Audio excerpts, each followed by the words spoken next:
नमस्कार, हस्तक्षेप में आपका स्वागत है। दोस्तों, इस समय दुनिया एक अजीब से मोड़ पर खड़ी हुई है। कल अमेरिकी राष्ट्रपति डोनाल्ड ट्रंप के सैनिकों ने वेनेजुला के राष्ट्रपति निकोलस मादुरो को गिरफ्तार कर लिया, उन्हीं के देश में जाकर।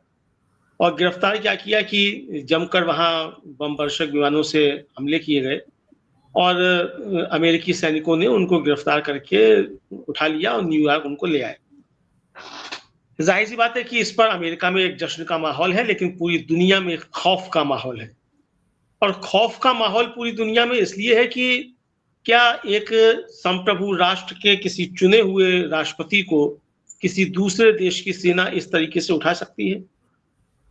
क्या कल को मान लीजिए कि ट्रंप साहब जो हैं उनको व्लादिमीर पुतिन से कोई दिक्कत हो जाए और व्लादिमीर पुतिन के खिलाफ भी वो अपने एक एफआईआर दर्ज करा लें, उनका जो संविधान का अनुच्छेद 2 है उसके तहत उनको अधिकार है, तो व्लादिमीर पुतिन को भी इसी तरीके से उठवा लेंगे। कल को शी जिनपिंग को भी उठवा लेंगे। हमारे यहाँ से भी लोगों को उठवा सकते हैं। अगर आप वेनेजुएला में ऐसा कर सकते हैं तो आप कहीं भी कर सकते हैं।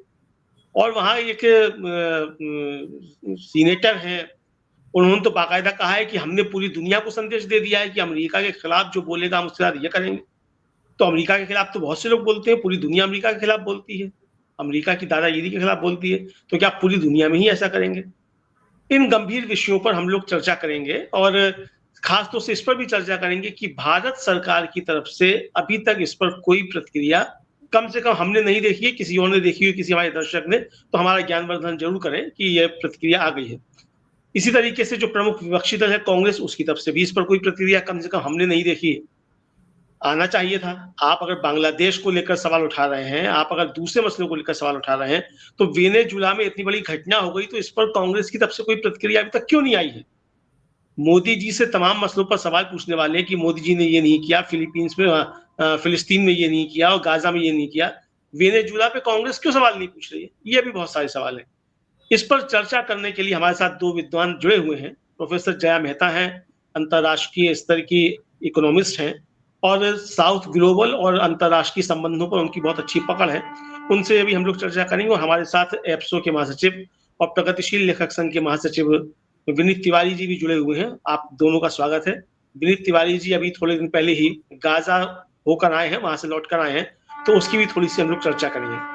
विनीत जी, मैं सबसे पहले आपके पास आना चाहता हूँ इस कार्यक्रम की शुरुआत करते हुए। जैसा कि मैंने भूमिका में थोड़ी सी में कहा भी कि वेनेजुला में जो हुआ है ये सिर्फ अमेरिका और वेनेजुला के संघर्ष में कुछ है हो गया, सिर्फ ये नहीं है, पूरी दुनिया को इसके लिए एक संदेश है। चीन और रूस जिस तरीके से नजदीक आ रहे हैं, अभी ईरान में भी सत्ता विरोधी प्रदर्शन वहां हो रहे हैं और ईरान को भी डोनाल्ड ट्रंप ने धमकी दी कि अगर वहां नहीं रोके गए ये अत्याचार तो हम जो है वो जाने के लिए तैयार हैं। तो कल को आप ईरान भी जा सकते हैं, वहां से आप फिर खामेनेई को लेकर आ सकते हैं, पेजेश्किन को लेकर आ सकते हैं, क्योंकि आपके पास एक सेना है और आप की सेना बड़ी मजबूत समझी जाती है। तो ये क्या असल में दुनिया जा किस तरफ रही है, विनीत जी? शुक्रिया अमलेंदु और हस्तक्षेप के सभी साथियों को बहुत धन्यवाद। और सॉरी, मेरी आवाज आ रही? जी जी जी, बिल्कुल बिल्कुल आ रही है। तो मैं ये कह रहा था कि मैं इससे पहले कि शुरू करूं, मैं 2 करेक्शंस करना चाहता हूं। वो ये कि एक तो मैं गाजा नहीं गया था, मैं वेस्ट बैंक में था। मैं फिलिस्तीन में था लेकिन मैं वेस्ट बैंक में था। गाजा जाना तो नामुमकिन था। और दूसरी बात ये कि मैं एप्सो और प्रगतिशील लेखक संघ में नेशनल सेक्रेटरी हूँ, जनरल सेक्रेटरी नहीं हूँ। बहरहाल वो केवल एक करेक्ट कर रहा हूँ। आपने जो पूरा देश का और अंतर्राष्ट्रीय परिप्रेक्ष्य में जो बात रखी है वेनेजुएला की, बहुत ही चिंताजनक स्थिति है। मैं इस वक्त पर 2 लोग मेरे ख्याल में आ रहे हैं। एक ह्यूगो चावेज जो वेनेजुएला के राष्ट्रपति भी थे और जिन्होंने 21st सेंचुरी सोशलिज्म की बात कही थी और एक नए सिरे से उम्मीद से इस 21वीं शताब्दी को उन्होंने भरा था। वो उनकी ये बात कि इंसानियत जो है वो इस धरती की अब तक हासिल की गई सबसे खूबसूरत नेमत है। जो हमने ह्यूमैनिटी अचीव की है, ह्यूमंस ने ही, और जो ह्यूमैनिटी होती है आप जानते हैं, इंसानियत जो होती है वो केवल इंसानों तक महदूद नहीं रहती है, उसमें मोहब्बत प्रकृति के लिए, जीव जंतुओं के लिए, सबके लिए होती है। तो इंसानियत जो हमने अचीव की है कि हम दूसरों का भी ध्यान रखेंगे, केवल अपने लालच को पूरा नहीं करेंगे, ये बहुत बड़ी उपलब्धि है जो इस पूरी इंसानी सभ्यता ने हासिल की है। और मुझे एजाज अहमद ख्याल आ रहे हैं, क्योंकि एजाज अहमद ने एक बात कही थी जब इराक के भीतर जंग हुई थी, जंग क्या, उस पर भी इसी तरह से हमला किया गया था और सद्दाम हुसैन को उठा करके वो लोग ले गए, और उसी तरह से सद्दाम हुसैन को उन्होंने बहुत ही अपमानजनक तरह की एक जिल्लत भरी मौत दी थी। और मुझे याद आ रहा है, इसलिए एजाज अहमद ने कहा था कि सद्दाम हुसैन को मार देने का मतलब या इराक पर हमला बोल देने का मतलब ये नहीं है कि आपने जंग जीत ली। आप बम वर्षक विमानों के साथ अब भी वहां पर लड़ ही रहे हैं, क्योंकि लोग जो हैं वो, जो पाश की कविता है कि जब बंदूक न हुई तब तलवार होगी, जब तलवार न हुई तो लड़ने की लगन होगी, लड़ने का ढंग ना हुआ तो लड़ने की जरूरत होगी। वो जरूरत के तहत लोग बंदूकों का और मशीन गनों का मुकाबला अपने हौसले से और लाठियों से भी कर रहे हैं।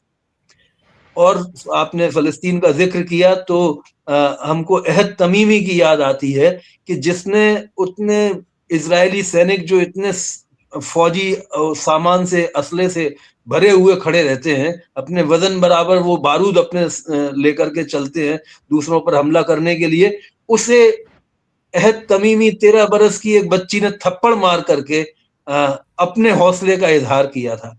तो ये एक बहुत बड़ी चीज है कि जो ताकतवर है वो अपनी ताकत से दूसरे को ये सोचता है कि हमेशा के लिए दबा सकेगा, ये मुमकिन नहीं है, क्योंकि इंसानियत जो है वो सबसे बड़ी नेमत है।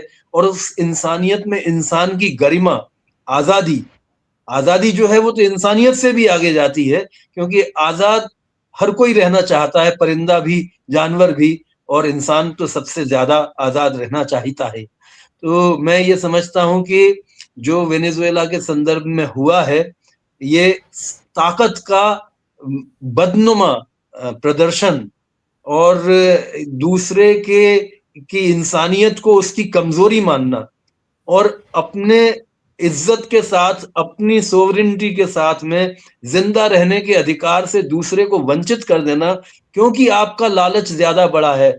आपको उनका तेल चाहिए जो जमीन आपकी नहीं है, आपको उनका सोना, उनके मिनरल्स चाहिए, आपको वो लोग अपने पैरों तले चाहिए, इसलिए आप हर किस्म की इंसानियत के भीतर जो हमने वैल्यूज हासिल की हैं उनको कुचल डालेंगे। ये आप देखेंगे कि this is the beginning of the end of the US empire. ये अमेरिकी साम्राज्य के अंत की शुरुआत है, और ये अंत लोगों के दिलों में भी होगा। वो फिजिकली अपनी सत्ता कब खोएंगे, ट्रंप अकेले चले जाएंगे, ये सब तो बातें दूसरी हैं, लेकिन इससे जो होगा वो दुनिया के तमाम ऐसे लोग जो दूसरे के हकों पर कब्जा करना चाहते हैं, दूसरे इंसानों का हक मारना चाहते हैं, उनके खिलाफ आम इंसानों का गुस्सा सारी दुनिया में बहुत तेजी से बढ़ेगा। और मैं उम्मीद करता हूं कि हम इस 21वीं सदी में वियतनाम के वक्त जैसे प्रदर्शन हुए थे, हम बहुत जल्द उस तरह के प्रदर्शन भी देखेंगे, और जैसे वियतनाम के लोगों ने अमेरिकी साम्राज्य से लोहा लिया था, हम वेनेजुएला के लोगों को भी अपनी आजादी को बचाते हुए देखेंगे। मैं प्रेडिक्शंस में यकीन नहीं रखता, भविष्यवाणियां करने में यकीन नहीं रखता, लेकिन मैं ये जानता हूं कि जो इंसान एक बार आजादी को जान लेता है वो वापस कभी गुलामी में कैद नहीं किया जा सकता। और वेनेजुएला के लोग, क्यूबा के लोग समाजवाद के तहत इंसानियत के उच्च दर्जे को, हमसे बेहतर दर्जे को वो महसूस कर चुके हैं, और उनको वापस वो दड़बे में कैद नहीं कर सकेंगे। शुक्रिया फिलहाल के लिए। जी, बिल्कुल विनीत जी, आपने बिल्कुल सही कहा कि इंसानियत जो है वो सबसे बड़ी नेमत है और इंसानियत के सामने कोई भी तानाशाह टिक नहीं सकता। और अभी तक डोनाल्ड ट्रंप साथ जो थे वो घोषणाएं कर रहे थे कि मैंने 8 युद्ध रुकवा दिए, कि 10 युद्ध रुकवा दिए। भारत और पाकिस्तान के संदर्भ में तो वो 68 बार जो ये कह चुके कि उन्होंने रुकवा दिया। हमारी तरफ से खैर कोई इस पे प्रतिक्रिया भी नहीं आई भारत की तरफ से। लेकिन जया जी, मैं आपसे समझना चाहता हूँ कि ये मूल संघर्ष असल में क्या है? एक तो ये कि ह्यूगो चावेज के बाद जिस तरीके से निकोलस मादुरो वेनेजुएला में आए, और पहले उनके चुनाव को लेकर जो थी वो आप काफी आपत्तियां उठी कि साहब वो चुनाव ठीक नहीं है। फिर जो ज्यूरी थी उसने उनके चुनाव को सही करार दे दिया कि नहीं, ये ठीक तरीके से चुनकर आए हैं। अभी एक शांति का नोबेल पुरस्कार की भी घोषणा की गई, वो भी एक वेनेजुएलन नेत्री है, उनको दिया गया, जो कि निकोलस मादुरो की विरोधी समझी जाती हैं और शायद अमेरिका में इस समय प्रवास कर रही है। तो इसका मतलब कि वेनेजुएला पर अमेरिका की बुरी नजर काफी लंबे समय से है और उसके लिए वो काफी लंबे समय से प्रयासरत भी दिखाई पड़ते हैं। ट्रंप जब से लौट कर आए हैं अमेरिका में, उन्होंने जो दिया है कि वो मेक अमेरिका ग्रेट अगेन, मागा जो उन्होंने नारा दिया है, तो आज उन्होंने उसको एक तरीके से कहा भी है कि भाई हम सबको बचाएंगे और ये हमारा ग्रेट अमेरिका है। ठीक है, आप ग्रेट अमेरिका हो सकते हैं, आपके पास ताकत है तो आप हो सकते हैं, हथियारों के सबसे बड़े आप सौदागर हैं, सबसे बड़े निर्माता हैं, आप ग्रेट हो सकते हैं। लेकिन इस महानता के पीछे जो तुच्छता है वो अमेरिका की जाहिर हुई है।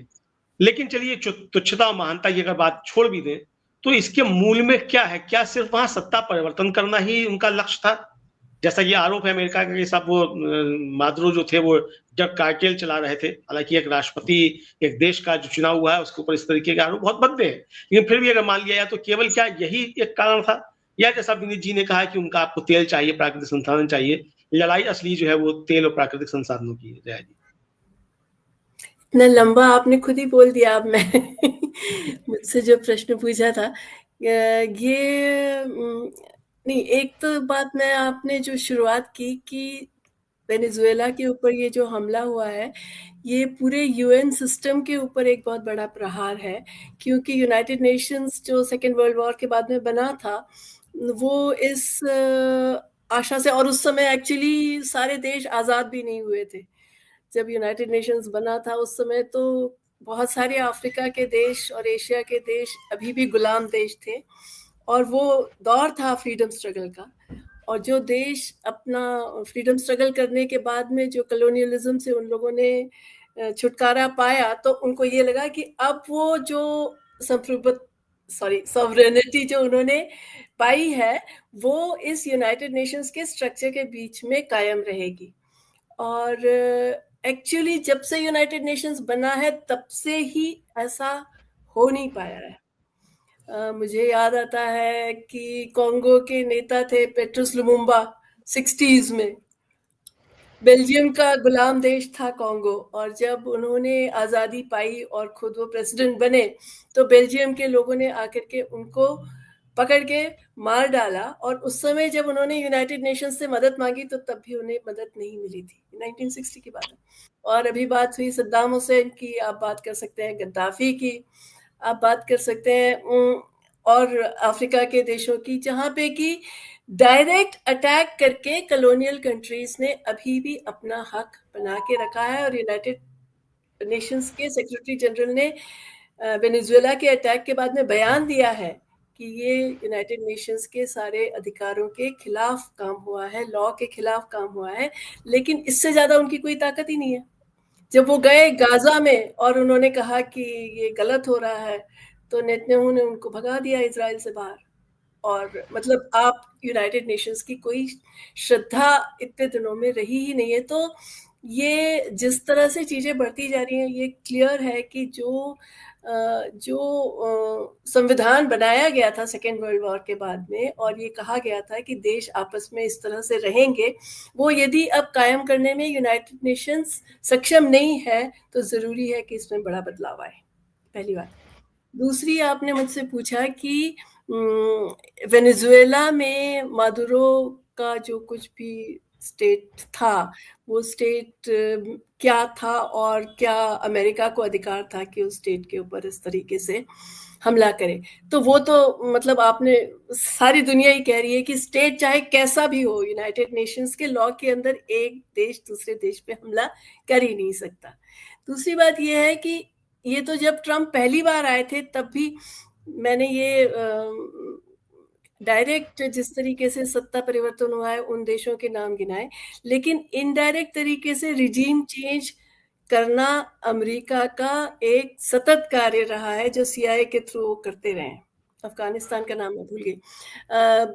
तो बांग्लादेश में जो अभी हुआ, नेपाल में जो अभी हुआ, इजिप्ट में हुआ, कलर रिवॉल्यूशन जो कहते थे, वो CIA के द्वारा कुछ विद्रोही संगठनों को इकट्ठा करके रिजीम चेंज होता था और लगता था कि लोगों ने खुद विद्रोह किया है इस रिजीम के खिलाफ, और ऐसा करने में वेनेजुएला में वो सफल नहीं हो पाए।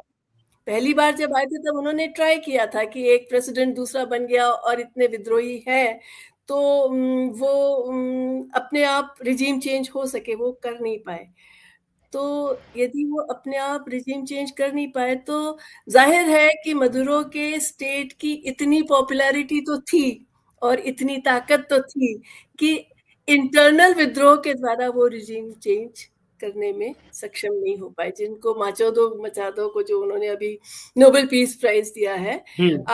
मैं उनका एक इंटरव्यू अभी देख रही थी, मतलब एक्चुअली वो इतने ओपनली कह रही है कि हम ये चाहते हैं जब हम वेनेजुएला के स्टेट के ऊपर अधिकार कर पाएंगे तो जितना तेल है, जितना गोल्ड है, जितना हमारे पास मिनरल है, वो सारा हम खुला कर दें अमेरिकन कंपनीज के लिए ताकि वो आके उसका सही तरीके से इस्तेमाल कर पाए। ये ओपनली उन्होंने कहा है। तो इस भावना के साथ में क्योंकि इंटरनल रिजीम चेंज वो नहीं कर पाए और अपने रिजीम को नहीं बिठा पाए, इसलिए उन्होंने अटैक किया है और डायरेक्ट अटैक संप्रभुता पे किया है। और इसके खिलाफ सचमुच में दुनिया के सारे देशों को अब एक बार ये कहने की जरूरत है कि ये यूनाइटेड नेशंस जो हमें बचा ही नहीं सकता, जो हमारी सॉवरेनिटी की रक्षा ही नहीं कर सकता, इसमें बदलाव की जरूरत है। दूसरी बात मैं ये कहना चाहूंगी कि जहां तक मदुरो की पॉपुलैरिटी का सवाल था, शावेज ने जब संभाला देश को और बोलिवियन रिपब्लिक में उन्होंने तेल को नेशनलाइज करके, संसाधनों को नेशनलाइज करके, ये उसके पहले क्या था, अमेरिकन कंपनीज को पूरा अधिकार था कि वो संसाधनों का इस्तेमाल करें और अपना मुनाफा कमाएं। तो जब उन्होंने इस मुनाफा कमाने को बंद करके और उस तेल की बिक्री से जो कुछ भी प्राप्त हो रहा था उसे अपने देश के गरीब लोगों के लिए इस्तेमाल किया, उनके हेल्थ के लिए, उनके एजुकेशन के लिए। और शावेज ने, जो विनीत ने शुरू में मेंशन किया, 21st सेंचुरी से सोशलिज्म की बात की, सोवियत यूनियन जाने के बाद और ईस्ट यूरोप जाने के बाद में सोशलिज्म का नाम लेने में सबसे पहले शावेज आए आगे, और उन्होंने जिस भी तरीके से एक नए तरीके से सोशलिज्म बनाया उसमें जो वेनेजुएला का एलीट क्लास था वो उनसे नाराज रहा। लेकिन वो सोवियत यूनियन की तरह, स्टालिन की तरह, क्योंकि जबरदस्ती नहीं करना चाहते थे, वो डेमोक्रेसी की बहुत बड़ी बात करते थे, तो इस एलीट क्लास को पूरी तरीके से वो कभी भी खत्म नहीं कर पाए। तो वेनेजुएला में ऑपोजिशन शावेज का भी रहा है, शावेज बहुत ज्यादा पॉपुलर और डायनेमिक थे उस समय में, और मदुरो का भी रहा है, क्योंकि वहां के जो धनी लोग थे जो फायदा उठाते थे नेचुरल रिसोर्सेस का विदेश की कंपनियों के साथ मिलकर के, उनसे जब वो अधिकार छिन गया तो उनकी नाराजगी वहां पे रही। लेकिन जिन गरीब लोगों को इस बदली हुई व्यवस्था से फायदा मिला वो शावेज के साथ उस समय थे जब शावेज को हटाया, और वो मदुरो के साथ आज दिन तक है, बड़ी मात्रा में है। इसलिए वो इंटरनल ऑपोजिशन से रिजीम चेंज करने में सफल नहीं हो पाए। मुझे नहीं मालूम कि 2024 का इलेक्शन कितना रिगिंग हुआ, कितना रिगिंग नहीं हुआ, और वो सचमुच में लेजिटिमेट प्रेसिडेंट थे या नहीं थे, पर वो प्रेसिडेंट थे तो उसके बाद में तो आप उसका रिजीम चेंज कर नहीं पाए। और यदि आप केवल इलेक्टोरली प्रॉपरली इलेक्टेड लीडर्स को ही लेजिटिमेट मानते हैं तो फिर आप सऊदी अरेबिया में क्या कर रहे हैं, यूनाइटेड अरब एमिरेट्स में क्या कर रहे हैं, होंडुरा में आपने क्या किया, मतलब दुनिया भर के देशों में आपने क्या किया। तो ये तो कोई कारण था ही नहीं। कारण ये था कि तेल मिल जाए कंपनीज को फ्री। और यदि आप मुझे 2 मिनट और देंगे तो ये बिल्कुल बिल्कुल पूरा एक बहुत बड़ा कारण ये था कि मदुरो ने अभी अपना तेल बहुत बड़ी मात्रा में जब चाइना को एक्सपोर्ट करना शुरू किया और उसके बदले में डॉलर के बदले में जब उन्होंने युआन लेना शुरू कर दिया तो डॉलर को डी डॉलराइजेशन की जो प्रक्रिया थी उसमें एक बहुत बड़ा समर्थन मिला। और ये हमेशा से अमेरिका का तकाजा रहा है कि जिन देशों के पास में ऑयल है वो ऑयल को हमेशा डॉलर में बेचें और किसी दूसरी मुद्रा में ना बेचें, क्योंकि जब डॉलर में ऑयल बिकता है तो जिन लोगों को ऑयल खरीदना होता है वो सब डॉलर की डिमांड करते हैं, जो अमेरिका की ताकत है। और जिन लोगों को ऑयल बेचने के बाद में डॉलर मिलता है वो सारे के सारे उस डॉलर को अमेरिका में इन्वेस्ट करते हैं, उनके ट्रेजरी बॉन्ड में, जो फिर से अमेरिका की ताकत है। तो आज अमेरिका का पूरे साम्राज्यवाद का लीडर बनने का एक बहुत बड़ा कारण ये है कि डॉलर की महत्व जो है वो ट्रेड में और एक्विजिशन में बहुत ज्यादा अभी तक है। और जिस तेजी के साथ वो कम हो रही है उस तेजी के साथ में डॉलर की ताकत कम हो रही है, और उस तेजी के साथ में अमेरिका के जो राष्ट्रपति हैं, चाहे वो बाइडेन हो चाहे वो ट्रम्प हो, वो सब बहुत ज्यादा असुरक्षित महसूस कर रहे हैं। तो मदुरो का तेल को दूसरे करेंसीज में बेचना, डॉलर के अलावा दूसरे करेंसीज में बेचना, क्योंकि सैंक्शंस इन्होंने लगा रखे थे, तो वो कतई वो एक बहुत बड़ा धक्का था जिसको कि ट्रम्प ने अमेरिकन इकोनॉमी सहन करने के लिए तैयार नहीं थी। तो ये तो होना ही था, यदि ट्रम्प नहीं थे और बाइडेन आते तो भी वो वेनेजुएला पे कब्जा तो करते ही और मदुरो को खत्म करते ही, जैसे कि उन्होंने गद्दाफी और सद्दाम हुसैन को खत्म किया। बिल्कुल जया जी, आप एकदम ठीक कह रही हैं कि बाइडेन होते तो वो भी यही करते, और मतलब भले इस तरीके से ना करते, दूसरे तरीके से करते, लेकिन करते यही। और मैं निकोलस मादुरो का फेसबुक पेज देख रहा था और उसमें कल ही शी जिनपिंग के राजदूत जो हैं वो जाकर मुलाकात की उन्होंने इनसे, निकोलस मादुरो से। और निकोलस मादुरो ने वो चित्र जो है वो अपने उस पर सोशल मीडिया पर, फेसबुक पर उनको पोस्ट भी किया। और कल ही उन्होंने एक और वीडियो पोस्ट किया कि भाई 200 साल पुराना जो हमारा बोलीवियाई संस्कृति है उसका झंडा हम बुलंद करें, और पूरे लैटिन अमेरिकी देशों के साथ एकजुटता का उन्होंने एक तरीके से वायदा किया था। तो ये एक चुनौती तो साफ तौर पे मिल रही थी। जो तेल की आपने बात की जया जी, वो तेल की बात, वो तेल का मसला भारत के संदर्भ में भी है। भारत को भी ट्रंप ने धमकी दी कि आप रूस से तेल मत खरीदिए और डॉलर में खरीदिए, और चूंकि भारत भी रूस से तेल जो खरीदा था वो रुपए में खरीद रहा था, तो ये धमकी थी। तो इसका मतलब ये तो साफ दिखाई पड़ता है कि डॉलर की जो चौधराहट है उसको चुनौती मिलने लगी। और आपको याद होगा विनीत जी कि जब प्रधानमंत्री हमारे नरेंद्र मोदी गए थे अमेरिका, और तब उन्होंने उनके प्रधानमंत्री की मौजूदगी में ही कहा था कि ब्रिक्स जो है वो खत्म हो रहा है और जो डॉलर को चैलेंज करेगा तो उसके साथ ठीक नहीं होगा। इस तरीके उन्होंने प्रधानमंत्री के सामने ही बात की थी ब्रिक्स को लेकर, क्योंकि ब्रिक्स भी जो बना वो एक तरीके से अमेरिका का जो आर्थिक साम्राज्यवाद है उसको एक तरीके से चुनौती देने के उससे बना। और ये समझा जाता है कि ब्रिक्स अगर मजबूत होगा तो अमेरिका कमजोर होगा, तो वो दिखाई पड़ा। तो ये जो अंतरराष्ट्रीय परिदृश्य आप देख रहे हैं विनीत जी, इसमें इस समय अब रूस की भूमिका को लेकर भी काफी सवाल उठते हैं कि भाई रूस, देखिए ईरान पे हमला किया अमेरिका ने, तो बातें तो पुतिन करते रहे कि हम समर्थन में आएंगे, लेकिन आए नहीं। सीरिया में असद का शासन खत्म कर दिया गया और असद जो थे उनको एक तरीके से जाकर शरण लेनी पड़ी, और असद को भी संरक्षण था वो रूस का समझा जाता था। तो क्या यूक्रेन में जाके रूस जिस तरीके से उलझ गया, हालांकि वो उलझना हम इस हिसाब से ठीक नहीं कह सकते कि जो ज़ेलेंस्की कर रहे थे वो भी ये समझिए कि जैसे पाकिस्तान हमारे साथ कर रहा है, तो ज़ेलेंस्की रूस के साथ कर रहे थे, तो वहां उनका एक तरीके से ठीक था पुतिन का। लेकिन जो 4 साल लंबा युद्ध खिंच गया यूक्रेन के साथ, तो क्या रूस चूंकि यूक्रेन के साथ उलझ गया है तो बाकी दुनिया में वो जो उसके अपने मित्र समझे जा सकते हैं तो उनकी तरफ ध्यान नहीं दे पा रहा? विनीत जी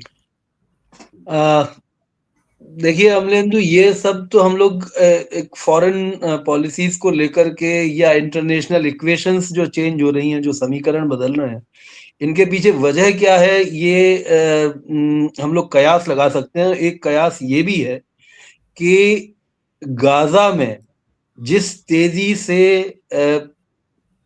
ह्यूमैनिटेरियन ग्राउंड्स को लेकर के दुनिया में अमेरिका और इजराइल के खिलाफ गुस्सा इकट्ठा होता जा रहा है, उसकी तरफ से ध्यान भटकाने के लिए भी ये एक ऐसा कदम उठाया गया जिसको कि हम ये कह सकते हैं कि ये कदम पिछली दफा भी उठाया था। मैं इसकी थोड़ी सी बैकग्राउंड ये देना चाहूंगा कि रूस बेशक हम लोग अच्छे से समझ सकते हैं कि रूस और सोवियत संघ दोनों अलहदा चीजें हैं। आज का रूस कोई उस वक्त का सोवियत संघ नहीं है, जिससे हम ये उम्मीद कर सकें कि वो जब बांग्लादेश की बात आई या अमेरिकी बेड़े कहीं पर आते थे, 7वां बेड़ा या 6वां बेड़ा उन्होंने लगाया, तो रूस भी, सोवियत संघ भी अपने आप को तैनात कर देता था। तो आज वो स्थिति बेशक नहीं है, लेकिन इस स्थिति में भी रूस एंटी अमेरिकन इंपीरियलिज्म एक रोल प्ले करता है। इंटरनेशनल पॉलिटिक्स में रूस की स्थिति इसलिए एक इम्पॉर्टेंट स्थिति है क्योंकि जैसे वेनेजुएला में नेचुरल रिसोर्सेज के सबसे बड़े भंडार तेल के और गोल्ड के जो मिले हैं, ठीक वैसे ही दुनिया का बहुत बड़ा नेचुरल रिसोर्सेज का जो हिस्सा है वो रूस के पास है। आप जानते हैं कि उस रूस को आज से नहीं, मतलब अभी बात भी चल रही थी, हम लोग एक और किताब पर, सेंट्रल एशिया की किताब पर बात कर रहे थे अजय पटनायक की, तब ये बात हो रही थी कि कैसे रशिया को आइसोलेट करने की कोशिश बाकी सेंट्रल एशियन कंट्रीज को अपनी तरफ मिला करके की जा रही है। तो यूक्रेन में रशिया ने जो टैक्टिक्स अपनाई है, अब जब रशिया की और यूक्रेन के वक्त पर हम लोगों ने बात की थी, उस वक्त भी मुझे याद है कि उस वक्त भी कुछ ऐसे इंटरनेशनल पॉलिटिक्स के प्रेडिक्शन करने वाले लोग मौजूद थे जो कह रहे थे कि हफ्ते 2 हफ्ते का खेल है मुश्किल से। रूस के पास ना खाने के लिए रोटियां बची हैं, ना चलाने के लिए गोलियां बची हैं, ना बारूद है, और देखना आपकी मुश्किल से 2 हफ्ते के अंदर रूस खत्म हो जाएगा। लेकिन रूस जो है वो 4 साल तक अगर इस युद्ध को, जो कि युद्ध नहीं है दरअसल, वो आत्मरक्षा के लिए किया गया नाटो के खिलाफ एक कदम था, लेकिन उन्होंने अगर 4 साल तक उसको खींचा तो उसकी वजह भी ये है कि वो धीरे धीरे इसको एस्केलेट नहीं करना चाहते। वो चाहते हैं कि इसको वो जितना ज्यादा हॉरिजॉन्टल बना सकें उतनी मुश्किल में, क्योंकि उस स्थिति में यूक्रेनियंस जो हैं वो खुद ज़ेलेंस्की की से अपना भरोसा खोते जा रहे हैं। आप देखिए कि पूरा का पूरा west, including European countries, European union, they have stopped giving attention, they have stopped paying money to Zelensky। Trump ने किस तरह डांट करके जेलेंस्की को भगाया। तो उनको ये भी ये समझ में आ रहा है कि अब दुनिया में हम अपनी ही जनता का पैसा अपने अपने कॉरपोरेट्स को खुश करने के लिए अगर खर्च करते रहेंगे तो हमारे खुद के देश में हमारे खिलाफ भी बगावत हो सकती है। ये बात उनकी भी समझ में आ रही है, और चाहे कैसा भी सिस्टम बनाया हो। दूसरी बात ये कि मुझे ये लगता है कि अमेरिका फर्स्ट का नारा और अमेरिका जैसी मल्टी एथनिक मतलब सोसाइटी के भीतर जो अमेरिका का नारा दिया है, जिसमें कि कोरियंस हैं, जापानीज हैं, अफ्रीकन्स हैं, तमाम दुनिया के देशों से मिल के नागरिकों से मिलकर के, उनकी मेहनत से मिलकर के, इसमें भारतीय भी हैं, उनसे मिलकर के आज का अमेरिका बनता है। और उसमें अमेरिकी राष्ट्रवाद को वो जो बढ़ा रहे हैं, ये उनका एक तरीके से ट्रंप का ट्रंप कार्ड है, क्योंकि अब वो अमेरिका फर्स्ट का नारा देकर के, अमेरिका कौन सा वाला अमेरिका, ये सवाल भी तो कभी ना कभी आज ना पूछेंगे लोग, कल तो पूछेंगे। रेड इंडियंस वाला अमेरिका, आपने जिन मैक्सिकन्स के, जिन एशियन कंट्रीज के वर्कर्स के दम पर जो खड़ा हुआ है अमेरिका, वो अमेरिका कौन सा अमेरिका? वर्कर्स वाला अमेरिका या कॉरपोरेट्स वाला अमेरिका? जो हथियार की इंडस्ट्री से और फार्मास्यूटिकल्स की इंडस्ट्रीज के कार्टेल से और ड्रग कार्टेल से जो अमेरिका चल रहा है, वो अमेरिका? या वो अमेरिका जिसके कॉमन लोगों का अमेरिका है, जहां पर हमारे बच्चे पढ़ने जाते हैं, जहां भारत के तमाम लोग जाकर के वहां का दिमाग बनाते हैं, और ये सारे जो उस साम्राज्य का हिस्सा भी बनते हैं इन्हीं लोगों में से जाकर के, जो इस साम्राज्य को आगे बढ़ाने का काम कर रहे हैं। आखिरकार वो अमेरिका जो है कहीं अलग जेनेटिकल माइंडसेट से थोड़ी या जेनियोलॉजी से थोड़ी आता है। वो तो एक एम्पायर को बचाए रखने और उसमें अपना फायदा देखने की मेंटलिटी के साथ में आता है। वो अपना फायदा जब बाकी के सेक्शंस जिनका फायदा नहीं हो रहा है तो देखेंगे। तो ये बात मैं कहना चाहता हूं कि मैं बहुत इस बात से मुतमईन हूं कि ट्रंप के खिलाफ ये गुस्सा बहुत ज्यादा तेजी से बढ़ेगा। वेनेजुएला को एक तरह से आप समझ लीजिए कि उन्होंने जो किया है उसको वो किसी भी स्तर पर, देखिए दुनिया में जब आप तलवार की इजाद करते हैं तो ऐसा नहीं होता है कि वो आप अपने दुश्मन के ही खिलाफ इस्तेमाल करते रह सकेंगे, उसका इस्तेमाल आपके खिलाफ भी हो सकता है। और ठीक वैसे ही ये जो सोशल मीडिया के जो मीडियम इवॉल्व हुए हैं, इनके जो प्लेटफॉर्म्स हैं, इनसे खबर तुरंत लाइव हो रहा है, लोग देख रहे हैं कि आप और ऐसा होता ही है कि ताकत के नशे में आप इस तरह की गलतियां करते हैं कि विनम्रता सबसे पहले भूलते हैं। और वो विनम्रता आप देख सकते हैं कि ट्रंप के अंदर कहीं दूर दूर तक मौजूद ही नहीं दिखती है। यानी अगर आप डिप्लोमेसी के तहत भी विनम्रता चाहें तो वो भी नहीं दिखती है। वो एक तरह से ये संकेत देना चाहते हैं जिसकी तरफ जया ने इशारा किया, और जो पहले अमेरिका संकेत दे चुका है, ट्रंप नहीं थे उस समय, जॉर्ज बुश थे, इराक पर हमला करके विदाउट यूनाइटेड नेशंस परमिशन के कर लो जो करना है, हम तो हमला करेंगे, हम तो जो हम चाहेंगे वो करेंगे, और हम तुम्हारी परमिशन लेने के लिए या तुम्हें सुनने के लिए बाध्य नहीं है। तो यूनाइटेड नेशंस की रेलेवेंस को, उसकी प्रासंगिकता को दिनों दिन कमजोर किया गया है, और उस कमजोरी से यूनाइटेड नेशंस के जो मेंबर कंट्रीज हैं उनके भीतर भी ये बात गुस्से के तौर पर उभरेगी। एक बात, दूसरी बात मैं ये भारत के संदर्भ में कहना चाहता हूं कि भारत की जो सत्ता है वो जिस तरह की है हम सब लोग जानते हैं। वो नेक्सस है पूंजीवाद का और सांप्रदायिकता का, और वो नेक्सस आगे चल करके जिसको हम बोलते हैं कि वो फाशिस्ट स्टेट की तरफ बढ़ते हैं, उस तरफ बढ़ने की कोशिश है। और ऐसी सत्ताएं कैपिटलिज्म को अपने मुफीद लगती हैं।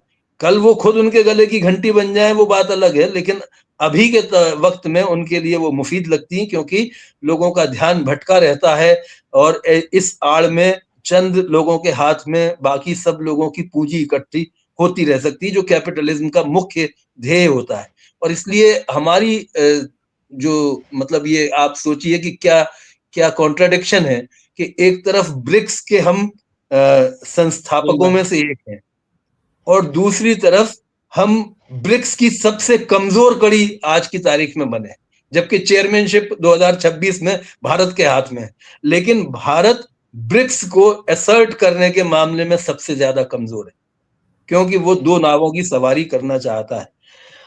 ऐसी स्थिति में जो रूस की बात कही आपने, मुझे लगता है कि रूस और चीन, मैं ये याद दिलाना चाहूंगा और उन्हें ये बताना भी चाहूंगा अपने दर्शकों श्रोताओं को कि जब पिछली मर्तबा, मेरे ख्याल से 2016-17 की घटना थी, जब ट्रंप थे राष्ट्रपति अमेरिका के, और उन्होंने पनडुब्बी तैनात कर दी थी वेनेजुएला पर हमला करने के लिए, तब रूस की और चीन की पनडुब्बियां वहां पर तत्काल पहुंची थी, और दुनिया को नहीं पता चला, क्योंकि अमेरिका को अपनी पनडुब्बी लौटानी पड़ी थी। और उस वक्त दोनों पनडुब्बियां जो थी, रूस की और चीन की, उन्होंने उनके सामने लग करके वेनेजुएला की रक्षा की थी। मैं समझता हूं कि ऐसे किसी कदम की उम्मीद आज भी हम कर रहे हैं कि इस तरह की कुछ, और ये केवल, हाँ, जैसे यूनाइटेड नेशंस की बात कही जया ने, मैं ये भी याद दिलाना चाहूंगा कि चाइना को भी ट्रंप महोदय अपनी ताकत के नशे में ये एक संकेत देना चाहते थे कि देखो तुम्हारा एनवॉय बैठा हुआ है यहाँ पर, तुम्हारा जो कूटनीतिक राजनीतिक है वो यहाँ बैठा है, उसकी मौजूदगी में हम मदरों को उठा करके ले जा रहे हैं, कर लो तुम्हें जो करना हो। ये ऐसी जो दुस्साहसी चीजें वो कर रहे हैं ट्रंप, जाहिर है कि वो कोई बिना आधार के नहीं कर रहे हैं, उनके पास इतनी ताकत है, इसीलिए वो इस तरह के जो दुस्साहसी कदम उठा रहे हैं। और इतने सपोर्ट है, इस तरह की लॉबी आपके इर्द गिर्द इकट्ठी हो जाती है जो आपको ये समझाना शुरू कर देती है कि अगर ये युद्ध खोल देंगे, यहाँ मोर्चा खोल दिया तो इससे और इतने अरब डॉलर हमारे पास आ जाएंगे, यहाँ मोर्चा खोल दिया तो ये सोना भी आ जाएगा। ऐसे में उनको ये बताने वाली लॉबी उनके आसपास शुभचिंतक उनके नहीं है जो ये बताएं कि तुम्हें आखिरकार अफगानिस्तान से भी भागना ही पड़ा था, और अभी तक जितनी जगह तुमने मोर्चे खोले उन जगहों पर तुम जीते नहीं हो, अभी तक लड़ाइयां वहां जारी हैं, और तुम्हारे ही लोग, अमेरिका के लोग या अमेरिका के भाड़े पर लिए गए सैनिक, वो मारे जा रहे हैं, वो दुनिया की नफरत का शिकार हो रहे हैं। तो मैं समझता हूं कि हम नफरतों के भागीदार नहीं बनेंगे।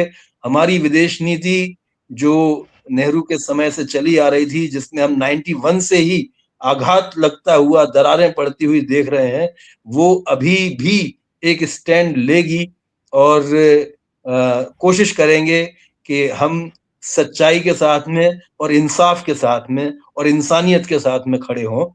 भले ही हमें उसके तात्कालिक अगर नुकसान भी उठाने पड़े, कुछ सैंक्शंस हमारे खिलाफ लगाए जा सकें, तो हमें तैयार रहना चाहिए। मैं यहाँ पर एक बात और याद दिलाना चाहूंगा कि ठीक कोरोना के वक्त के पहले भी और कोरोना के दौरान भी वेनेजुएला की जो क्राइसिस थी, सैनिटरी पैड नहीं है वहां पर, लोगों के पास दूध नहीं है, दूध के पाउचेस नहीं है, दे क्रॉस्ड ओवर। उन्होंने उन मुश्किलों से, सारे सैंक्शंस को जो अमेरिका ने लगाए थे, वेस्ट ने लगाए थे, उस सब के बावजूद वहां पर मदुरो ने, ये बात इंपॉर्टेंट है कि ह्यूगो चावेज के बाद मदुरो वहां लोगों के सहयोग के बिना इन मुश्किलों को लांघ नहीं सकते थे। उन्होंने वो वहां की जनता का विश्वास अर्जित किया है और उनके साथ में वो आगे बढ़े हैं। तो वेनेजुएला के लोग भी अपने इस राष्ट्रपति के साथ किए गए इस अमानवीय व्यवहार को याद रखेंगे और अमेरिकी इस कदम के खिलाफ इकट्ठा होंगे, एकजुट रहेंगे। जी, मैं इसमें कुछ बिल्कुल। कहना चाहूँ, कह जी सकती हाँ, हूँ? बिल्कुल। जी आपने हाँ, क्योंकि बोलिए। रूस की बात करी, तो मैं ये बताना चाह रही हूँ कि इस बार भी रूस ने अपना सैन्य समर्थन वेनेजुएला को दे रखा था, क्योंकि एक्सपेक्ट कर रहे थे कि वेनेजुएला के ऊपर अटैक होगा। और इस अटैक के बाद में जहां तक मैंने पढ़ा है, केवल 2 कंट्रीज ने ये मांग की है कि तुरंत, मतलब वेनेजुएला ने खुद तो मांग की ही है कि तुरंत मदुरो को आजाद किया जाए, लेकिन दूसरी 2 ही कंट्रीज हैं, एक पुतिन और एक क्यूबा। ये 2 कंट्रीज ने कहा है रशिया कि और क्यूबा। तुरंत, हाँ, मतलब रशिया, पुतिन ने कहा है अभी कि वेनेजुएला, मतलब मदुरो को तुरंत आप आजाद करिए। क्यूबा ने ये मांग करी थी कि मदुरो को आप तुरंत आजाद करिए। बाकी कंट्रीज बहुत ही नाप तोल के अपना स्टेटमेंट दे रही हैं कि गलत है, और यूएन और सॉवरेनिटी की बात कर रही हैं। तो पुतिन का ये कहना है कि आप तुरंत आजाद करिए, नहीं तो कुछ उसके सीरियस परिणाम हो सकते हैं। ये अपने आप में एक बहुत ही सीरियस स्टेटमेंट है। और गाजा के समय भी और इस समय भी चाइना और रशिया दोनों ही बहुत ही ज्यादा अपने आप को कंट्रोल करके डायरेक्टली इस तरह के युद्ध में शामिल होने से रुक रहे हैं, क्योंकि ये महायुद्ध न्यूक्लियर वॉर होकर के पूरे दुनिया को खत्म करने में सक्षम है। और इस बात का डर सबको है। आजकल एनवायरनमेंट की बात बहुत ज्यादा लोग बाग करते हैं, और लोग बाग अवेयर हो गए कि एनवायरनमेंट पे खतरा है, लेकिन न्यूक्लियर वॉर का भी खतरा बहुत ज्यादा है। और किसी भी राज्य के हेड ने यदि ये तय किया, और बड़े बड़े ताकतवर राज्यों ने यदि तय किया कि हम लड़ाई करेंगे, तो पूरा का पूरा सिविलाइजेशन खत्म होने का खतरा है। ये एक यूक्रेन वॉर नहीं है जिसकी वजह से रशिया रुका हुआ है, ये कारण है जिसकी वजह से रशिया और चाइना डायरेक्टली इन्वॉल्व नहीं होना चाहते, क्योंकि इसका तो असर केवल वेनेजुएला तक नहीं रहेगा, केवल लैटिन अमेरिका तक नहीं रहेगा, पूरी दुनिया पे होगा।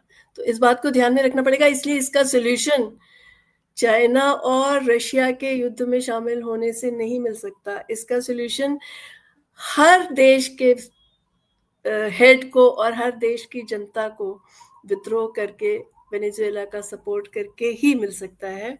और सचमुच में दुख की बात है कि हमारे सत्ता ने और विरोध ने, दोनों ने ही इस पर अभी तक कोई बयान नहीं दिया। ये नेहरू और गांधी का देश नहीं रह पाया। और पर सारे लेफ्ट के पार्टीज ने एकदम तुरंत बयान दिया है। और आज तो आशा प्रदर्शन है भी हुआ है मेरे ख्याल से। लोग बाग मिल करके ये जबरदस्ती करेंगे सरकार पे और विपक्ष पे कि इस पे सही बयान दिया जाए।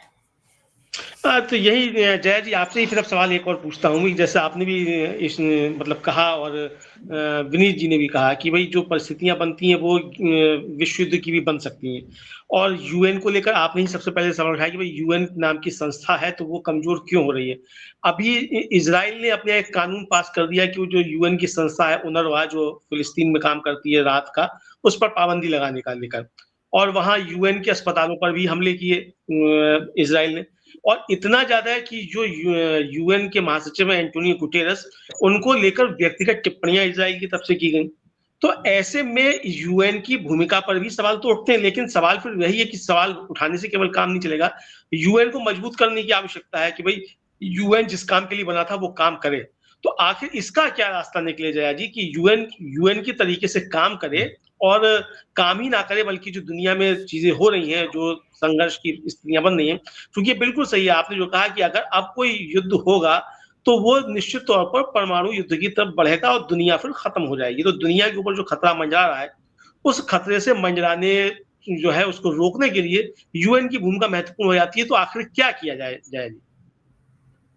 देखिए, यूएन यूनाइटेड नेशंस तो एक पॉलिटिकल स्ट्रक्चर है, और पॉलिटिकल स्ट्रक्चर जो यूएन का है और जो उसमें सारे नियम कानून बनाए गए हैं, उसके साथ में जो इकोनॉमिक स्ट्रक्चर है वो बिल्कुल भी मैच नहीं करता। तो इकोनॉमिकली यदि इतनी ज्यादा असमानता दुनिया में रहेगी और इकोनॉमिक रिलेशंस ऐसे बने रहेंगे कि जो पुराने हमारे इंपीरियलिस्ट कंट्रीज थे वो आज भी सारे थर्ड वर्ल्ड के कंट्रीज को एक्सप्लॉइट करते रहे थ्रू ट्रेड एंड इन्वेस्टमेंट, तो जब तक इकोनॉमिक समानता नहीं बन पाएगी तब तक किसी भी तरीके से आप राजनीतिक मतलब लोकतंत्र आप स्थापित नहीं कर सकते हैं। यदि आपकी इकोनॉमिक, हम हिंदुस्तान को ही जानते हैं कि हमारे इलेक्शंस का कोई मतलब ही नहीं रह गया, क्योंकि इतने सारे लोग इतने गरीब हैं, आपने इतनी असमानता पैदा कर दी है कि कोई इलेक्शन का मतलब। तो इसलिए यूएन को ताकत देने के लिए ये जरूरी है कि वर्ल्ड इकोनॉमिक ऑर्डर जो है वो पूरी तरीके से बदले। और 1955 में बांडुंग में जब नए आज़ाद हुए तीसरे दुनिया के देशों ने मिलकर कहा था कि हमें सॉवरेनिटी चाहिए, हमें ट्रेड करने का अधिकार चाहिए, हमें पॉलिसी ऑटोनॉमी चाहिए, वो 1955 की जो लीगेसी थी उसको यदि आज ब्रिक्स की कंट्रीज दोबारा किसी भी तरीके से अपनाए और उस तरह का वर्ल्ड इकोनॉमिक ऑर्डर बनने में सक्षम हो जहां पर कि इकोनॉमिकली कंट्रीज को समानता हो, इकोनॉमिकली ये तय किया जाए कि इस तरह के असमान ट्रेड रिलेशंस नहीं बनेंगे जिसमें कि डॉलर की भूमिका एक बहुत महत्वपूर्ण भूमिका है। तो हम ये नहीं चाहते कि डॉलर को रिप्लेस करके युवान आ जाए, और ब्रिक्स भी ये नहीं कह रहा है। ब्रिक्स कह रहा है आप बायलैटरल लोकल करेंसी में ट्रेड करिए। तो जब इस तरह की इकोनॉमिक समानता आएगी और राष्ट्रों के बीच की इकोनॉमिक समानता आएगी और राष्ट्रों के भीतर इकोनॉमिक समानता आएगी, तभी सही अर्थों में सिविलाइजेशन की रक्षा हो सकती है। और आज रोजा लग्जमबर्ग की वो बात याद करने की जरूरत है कि या तो समाजवाद लाइए या बार्बरिज्म, दो ही चीजें आपके सामने रह गई हैं, जो कि बिल्कुल स्पष्ट हो गया है। बिल्कुल हाँ बिल्कुल जया जी, एक आप सही कह रही हैं कि रोजा लग्जमबर्ग की जो आपने याद दिलाई, बहुत सही आपने याद दिलाई कि या तो समाजवाद लाइए या फिर बार्बरिज्म लाइए, ठीक है। और बिल्कुल विनीत जी, अब एक आखिरी सवाल चलते चलते आपसे फिर से पर चर्चा को खत्म करेंगे, और वो सवाल विनीत जी यही है कि जो विश्व में परिस्थितियां बन रही हैं, और जया जी ने भी उनकी तरफ ध्यान आकर्षित किया काफी ज्यादा, और कुल मिला के लगता यही है कि जो भी संघर्ष है वो संघर्ष है तो सब मिला के आर्थिक ही, और आर्थिक हितों को अब ये है कि जो ताकतवर है तो अर्थ भी उसके पास रहेगा, तो पूरी दुनिया में इस तरह की चीजें बनती जा रही हैं। तो आखिर ये होड़ जो है वो रुकेगी कैसे, और कहाँ जाकर ये होड़ रुकेगी, और क्या कोई न्यू वर्ल्ड ऑर्डर बनता हुआ दिखाई पड़ता है? क्योंकि चीन, देखिए चीन के बारे में भी जो कहा जाता है, चीन भी साम्राज्यवादी होता चला जा रहा है, उसके भी जिस तरीके से तमाम छोटे जो गरीब देश हैं उनमें हाथ पैर फैले हुए हैं, तो उसको लेकर भी काफी ज्यादा सवाल उठते रहते हैं। भले ही वो अमेरिका की तरीके से सीधा सीधा युद्ध में नहीं उतरता, लेकिन है तो वही विस्तार एक तरीके से साम्राज्यवाद का, अगर देखा जाए तो उस तरीके से। चीन के ऊपर एक अलग से चर्चा रखिए, एक जी जी, इस पर अलग से रखेंगे। हाँ, इस पर अलग से चर्चा रखेंगे, लेकिन फिलहाल जो मतलब है कि वो इस समय जो वेनेजुला के संदर्भ में जो परिस्थितियां हैं, उसमें आखिर रास्ता क्या निकले कि विश्व व्यवस्था जो ठीक रहे। वैसे तो जया ने इसको एड्रेस किया है, मैं और इसके बारे में केवल इतना ही कहना चाहता हूं कि चीन को जो लोग साम्राज्यवादी मान रहे थे, खास तौर से पिछले, मैंने देखा कि 15 साल पहले भी या 20 साल पहले भी, कि वो एक अलग किस्म से साम्राज्यवाद, उनको चीन को दोबारा देखने की जरूरत है, खास तौर से बदली हुई परिस्थितियों में। और मैं ये बिल्कुल नहीं कह रहा हूं कि वो अपने एनालिसिस में कहीं कमजोर हो, शार्प क्रिटिसिज्म के साथ देखें, लेकिन वो ये जरूर देखें कि क्या बदलाव वहां हो रहे हैं। खासतौर से जैसे मैं आपको बताऊं कि आपने कहा कि जो चीन है वो भी गरीब मुल्कों के साथ में इस तरह के से ट्रेड कर रहा है, जिस तरह से अमेरिका या अमेरिकन इंपीरियलिज्म वर्ल्ड बैंक और आईएमएफ का इस्तेमाल करते हुए करता रहा। जब वर्ल्ड बैंक और आईएमएफ के चंगुल में भी नहीं आते हैं, तब वो फौज का इस्तेमाल करता है। तो अगर आप देखेंगे कि चीन ने इस दौरान क्या बदलाव किए हैं, तो अपनी नीतियों में सबसे बड़ा एक बदलाव जो है वो ये है कि उन्होंने टेक्नोलॉजी ट्रांसफर और स्थानीय यानी उन देशों के भीतर कैपेसिटी डेवलपमेंट का काम किया है, जो कि आईएमएफ और अपने स्ट्रक्चरल एडजस्टमेंट प्रोग्राम्स के तहत नहीं करते। अफ्रीकी देशों के भीतर उस तकनीक को उन्होंने दिया है और अफ्रीका के लोगों को ही उसमें इन्वॉल्व किया है। This is important. एक बात तो मैं ये कहना चाहता हूं कि चीन को दोबारा देखना इसलिए जरूरी है क्योंकि चीन भी ये समझ रहा होगा, आखिरकार उनके यहाँ पर जो शासक पहले रहे हैं उससे जो शासक बाद में आए हैं, अगर उन्होंने कहीं गलतियों को महसूस किया है तो वो अगर कहीं चेंज कर रहे हैं, उस चेंज की तरफ भी हमारी निगाह होनी चाहिए। This is one aspect. तो मैं इसलिए ये कह रहा हूं कि आप भी इस पर नजर डालें। और मैं ये खास तौर से जानता हूं कि अफ्रीका के अनेक देशों में, एशिया के अनेक देशों में उन्होंने उन देशों को जो बहुत कमजोर या लगभग 50 साल पीछे चल रहे थे आज की दुनिया से, उन देशों को उन्होंने केवल आर्थिक मदद देकर के अपने चंगुल में ले लिया, वो नहीं किया, बल्कि उन देशों के भीतर उन्होंने साक्षरता बढ़ाने का काम किया है, इंफ्रास्ट्रक्चर बनाने का काम किया है, और वो इंफ्रास्ट्रक्चर के जरिए उन देशों के भीतर विकास के जो हमारे बहुआयामी अर्थ होते हैं, उन अर्थों में उन्होंने विकास करने की कोशिश की है कि चंद कॉरपोरेट ही नहीं उन देशों के चंद अमीर लोग ना बन जाए, बल्कि लोगों के हक में चीजें हों। एक बात तो ये है। दूसरी बात जो है वो ये है ब्रिक्स के बारे में, कि ब्रिक्स भी कोई यूनाइटेड नेशंस का ऑल्टरनेटिव नहीं है। ब्रिक्स भी कोई जैसे जया ने बहुत स्पष्टता के साथ कहा कि हम नहीं चाहते कि युआन जो है, आरएमबी जो है, जो चीन की मुद्रा है, वो कल डॉलर का स्थान ले ले। तो आप ये देखेंगे कि खासतौर से अगर 3 ये नए फॉर्मेशंस देखें जो हम पिछले कुछ वक्त में उभर करके आए हैं, जो अपने मूल स्वरूप में दिखते हैं इकोनॉमिक, जिसमें एक है एससीओ जो शंघाई कोऑपरेशन बैंक है और ऑर्गेनाइजेशन, एक ब्रिक्स हो गया आपका, और तीसरा जो चाइना का इनिशिएटिव है BRI, belt and road initiative, जिसका नाम पहले वन बेल्ट वन रोड था। इन 3 इनिशिएटिव्स को आप देखें तो ये तीनों इनिशिएटिव्स केवल इकोनॉमिक नहीं है।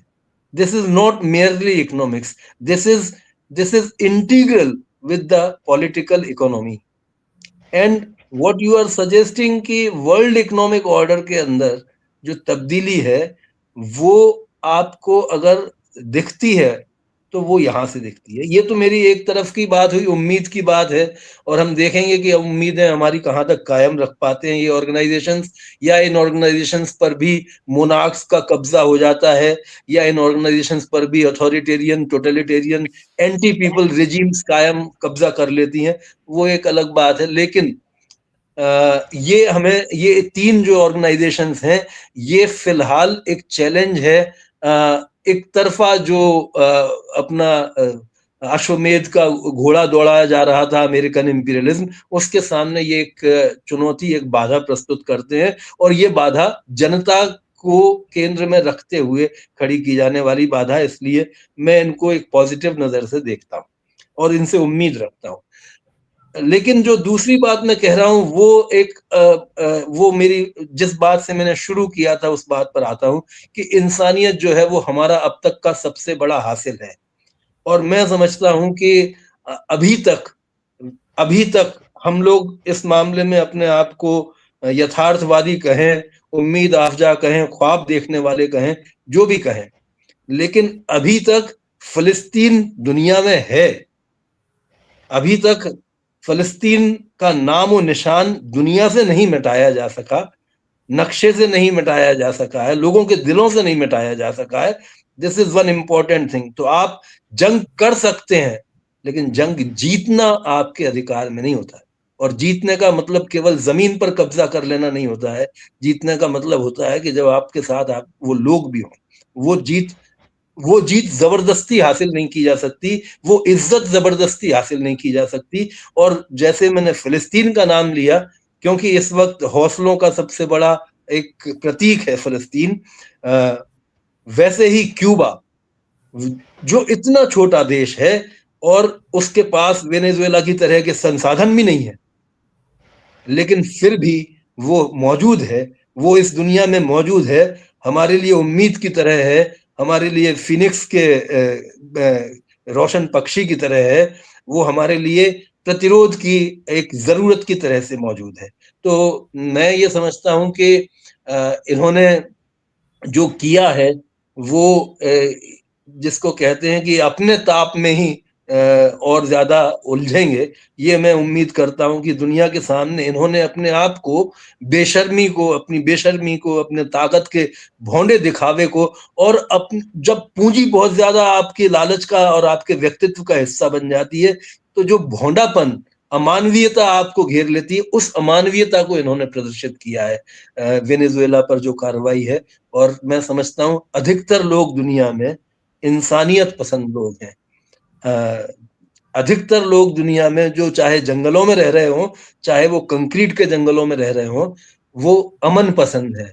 वो नहीं चाहते कि सुबह निकलें तो तलवार भांज करके निकलें कि आज हमें कितने मुसलमानों से लड़ना है, आज हमें कितने ईसाइयों से लड़ना है, किस मॉल में जलाना है, कि आज कौन से धर्म का कौन सा दूसरा त्योहार है जो हमें दूसरों का मिटाना है। ये सोच करके घर से नहीं निकलते। अधिकतर लोग अपनी जिंदगी में अमन चाहते हैं, अपने परिवार में अपने बच्चों के चेहरों पर खुशी देखना चाहते हैं। और मैं आखिरी में अपनी तरफ से यही कहना चाहता हूं कि मैं समझता हूं कि इजराइल जो गाजा के साथ कर रहा है, उसमें कल इजराइल में जो आज लोग रह रहे हैं, वो अपने बच्चों की नजरों में शर्मसार होंगे, जो आज वो गाजा के साथ कर रहे हैं, कि तुमने किस तरह का अमानवीय बर्ताव किया। उन बच्चों को शर्म आएगी अपने माँ बाप के ऊपर। मैं उनके लिए भी सिंपैथाइज करता हूं।